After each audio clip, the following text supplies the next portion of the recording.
right, what's up, folks? Sean, the Average Angler. Thanks for clicking on the channel. Really appreciate you stopping by. If it's your first time, click that subscribe button. We are on a mission here to get to 3,000. We're almost there. You could be the one to trigger it. Today, we are going to talk about finding the sweet spot. Pretty much every type of cover or structure has a sweet spot that will produce better than other spots around it. So take a point, for instance, and I'm going to show you some video to better explain what I'm talking about. We'll insert it right here.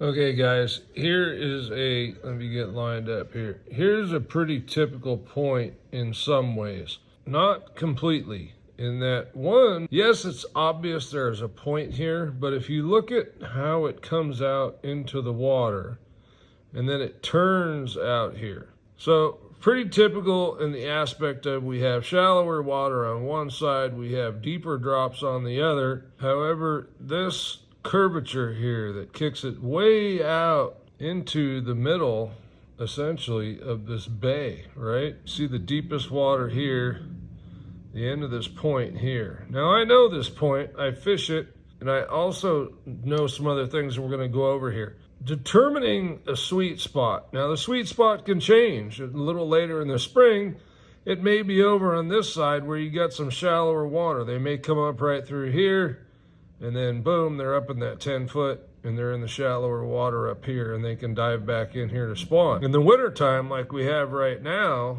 what I'm finding is this side's been much better. Now there's some distinct differences about the two sides that you can't see in this map, but I will tell you, normal from what I have found. Tighter contour lines mean we have steeper drops. Steeper drops usually mean that's probably the rocky side. Not always, but usually. And I can tell you that this side, there's a lot of rock in here, and I've been doing very good sitting out in here and bringing it downhill, and even sitting over here and casting out here and working it back. Finding the sweet spot is not always easy, and it oftentimes requires experimentation, because on this point, it's changed for me on 3 different days. It's been in 3 different locations. Once I was back here, casting up to here and swimming the swim bait back. Another time throwing up here, reeling it back with a swim bait. So it just depends, and you got to experiment to find out where it is. Once you locate it, you can often make repeated casts and catch more fish. So points, as I've said in my jig videos, it's a good way to learn to fish jigs just by running points, okay? They're high percentage areas, they're easy to fish, but it helps if you find the sweet spot. In one of my clips here, I'll explain where I found some sweet spots on some of the points here recently that I've been fishing. Now, what might be a sweet spot? Maybe it's a clay point, but on one side you have some rock. It could be a small patch of rock. There's quite a few ways to find it. Mapping will get us to the points. Oftentimes, mapping will show us which side. In the one example here, I showed you one that has a shallow side and a deep side, right?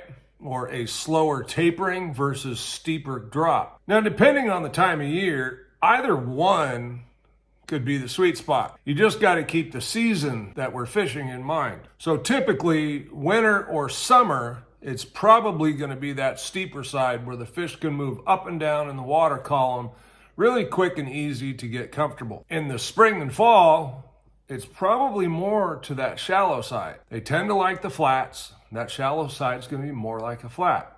So keep in mind the season that we are trying to target the fish. When I say points, I don't always clarify, perhaps. Well, I know I don't. Points are not just the points that jut out into the lake that every single person can see as they drive by. We all see them, we all have them. It's the point that sticks out like this, comes straight out into the middle of the lake, just like so many of them do. I really prefer underwater points, stuff that you can't see looking down the bank down here and go, there's a point. I really like the stuff that you have to either look at mapping.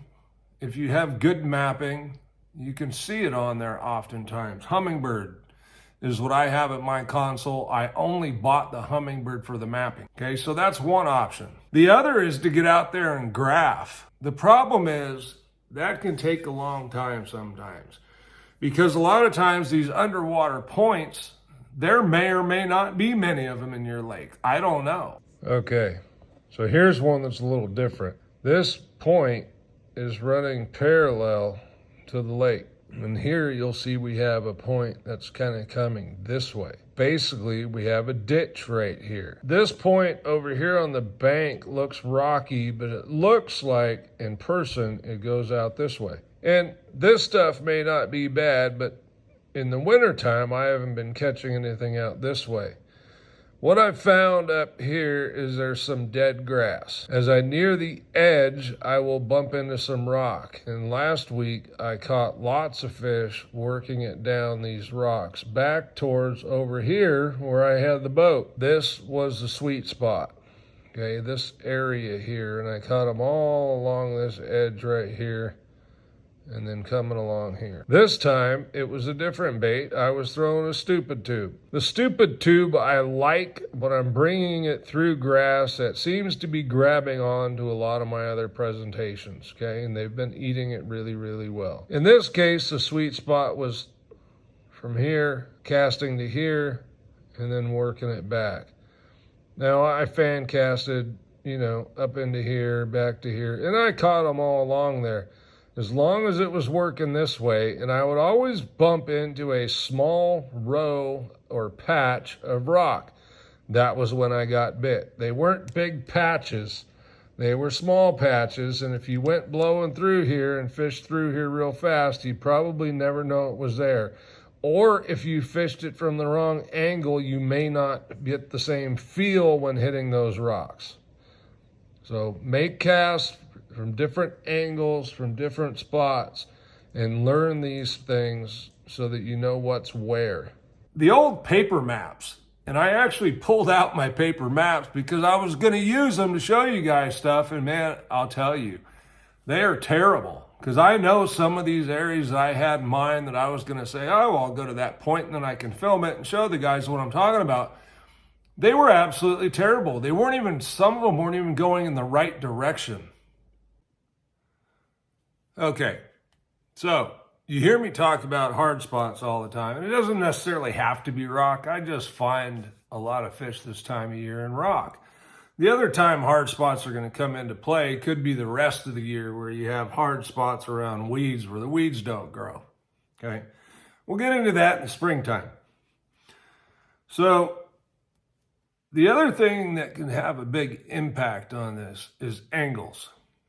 Casting angles. A lot of times, once you understand what that terrain and contour is like underwater, it can really help us decipher casting angles. So assuming we figured that out, forward-facing sonar, or actually 360, is probably the quickest way to find out and study structure. Forward-facing sonar would be next. But 360 for deciphering structure, I think, is much faster and easier. What I found is working straight down the tops of points is not the juice.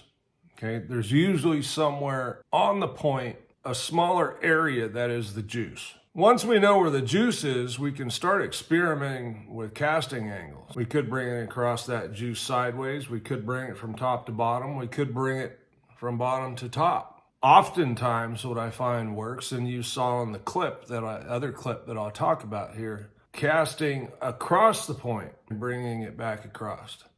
Now, I've had experiences where I'm bringing it up the rocky side and I'm getting bit when I'm coming uphill. When that's going on, I'm going to cast all the way over the point and work it uphill. If I find that I'm getting bit when I'm coming downhill, then why waste all that cast? I'm going to throw it to the top and work it down through that key zone.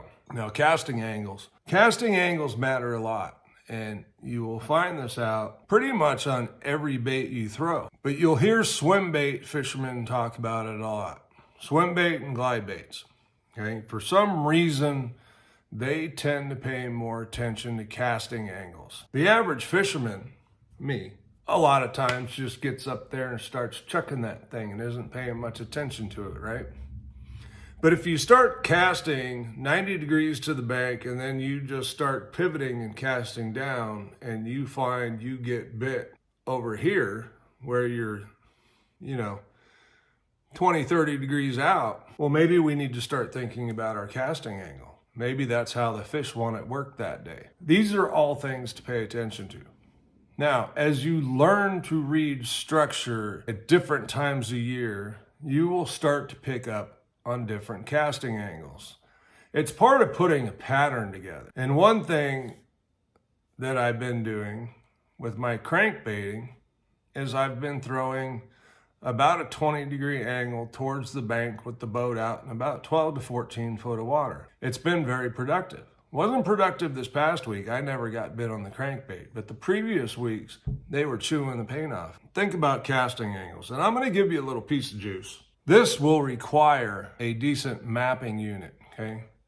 All of mine work. The Humminbird probably works the best. The Garmin, I don't know because I don't use it for the mapping. But on your map, you can look for contour lines. What I like in the wintertime is the tightest bunch of contour lines I can find. And if your lines are black, that's how mine's set up, black lines, and they become solid, that means they're steeper. Now in the wintertime, I really like to fish these uphill. So I'll get up and put the boat on the bank, depending on the taper of the bank, and I will cast out and fish the bait uphill. Don't ask me why. It tends to work very well in the wintertime. I don't know why.